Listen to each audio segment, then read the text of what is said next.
All right, friends, it's possible that we have another small victory on the heels of the Bruin Supreme Court ruling just a couple of weeks ago. You guys may remember the Matt Hoover case at CRS Firearms, where he was actually arrested and his place was raided because of the auto key card that he made that essentially had a drawing of what could be, if you did the machining, the cutout or whatever, of a piece of metal that would allow your firearm to become fully automatic. While many of you may not know about that or may not even care about that, it will absolutely affect all of us, because it appears that they're pushing back with their attorneys right now, using the Bruin judgment to now say that the whole NFA is unconstitutional. Of course, they're doing this to say that it was unconstitutional what happened to Matt in the first place at CRS. The byproduct of that is probably going to be something that we all benefit from, which could very well be dissolution of the NFA. According to a John Crump article on Ammo Land, the main focus in the Bruin decision was the right of an individual to carry a firearm outside the home for self-defense.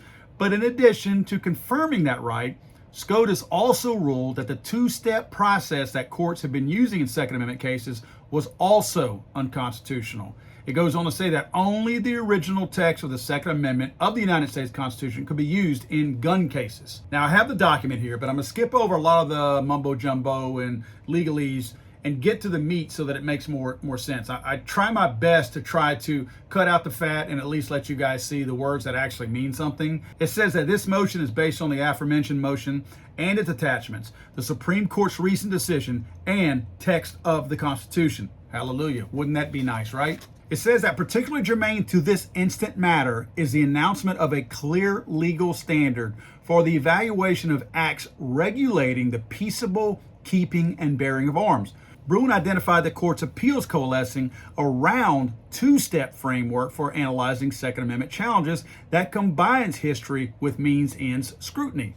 The court correctly identified this as one step too many. In other words, that two-step framework should have been a one-step framework using the history and text that we've been talking about. This is an important part. Those previous decisions at the various courts of appeal manifested deference to the government in a manner unlike any other fundamental right, and the inexplicable consideration of regulations clearly contemplating the keeping and bearing of arms as beyond the scope of the Second Amendment.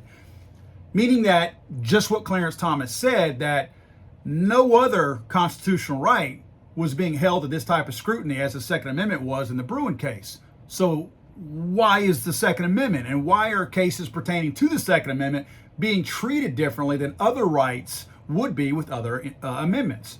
They go on to say that any law, regulation, or government policy affecting the right of the people to keep and bear arms can only be constitutional if the government demonstrates analogous restrictions deeply rooted in American history, evidenced by historical materials contemporaneous with the adoption of the Bill of Rights in 1791. So if you can't show anything that's based on history and deeply rooted in the American history regarding the Bill of Rights, you can't use it. Now, this is where it directly impacts the NFA. Nothing in the applicable history and tradition of the United States supports the categorical ban of machine guns. Now, a lot of this is being written in defense of Matt Hoover and CRS.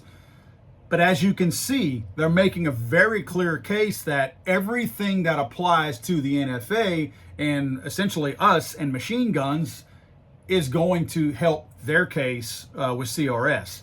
So clearly this is something that we're pulling for his side because it affects all of us. Now, interestingly to me, they actually pulled some of the testimony of then Attorney General Cummings at a 1934 hearing on the National Firearms Act to use in their testimony. This was interesting. This shows you, if any of you guys have not read the history of the NFA or how it came to be, this is something that you'll want to hear, because you'll get to see how corruption in our government started at such an early age. Obviously, it's not something new, even though it looks pretty prevalent right now. This obviously existed back in 1934. This also shows how they intended to purposely weaponize taxation and the IRS. Attorney General Cummings back then said, "We are dealing with another power, namely the power of taxation and of regulation under the Interstate Commerce Clause." You see, if we made a statute absolutely forbidding any human being to have a machine gun, you might say there is some constitutional question involved, meaning that obviously it directly does not coincide with the Constitution. But when you say we will tax the machine gun, and when you say that the absence of a license showing payment of the tax has been made indicates that a crime has been perpetuated, you are easily within the law. So he's saying that as long as we call it a tax, it's okay. It's not a violation because it's a regulation at that point, not a restriction. He was then told, in other words, it does not amount to prohibition, but allows of regulation. Attorney General Cummings then said, that is the idea.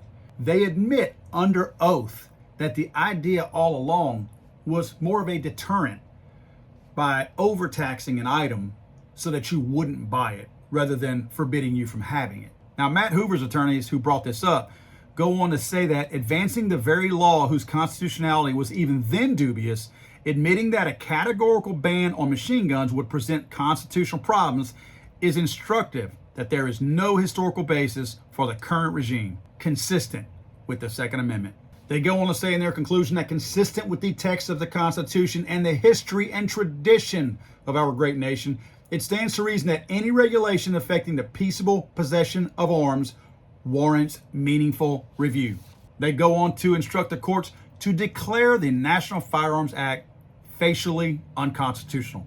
Just the very fact that this is being brought up and this is the type of language that's being used, to me, is huge. Because what this does is this shows a lot of these other attorneys and a lot of these other people out there who are going to have similar instances like this of things that they want to push through and use Bruin to show that some of the laws are unconstitutional. Now they've got examples. They have some very, I'm sure, well-paid attorneys who have put this together. And even if they don't use this exact blueprint and timeline of how all this is put together, it's going to generate some ideas. There may be better ideas and better wording and better thought that come out of utilizing something like this to say, yeah, this triggers an idea. I got a different idea. It's not the same as what those guys use, but I have a better idea that's really, really going to make a better case. So look for stuff like this, guys. This could be a huge win. This is obviously no win right now. It's not gone anywhere.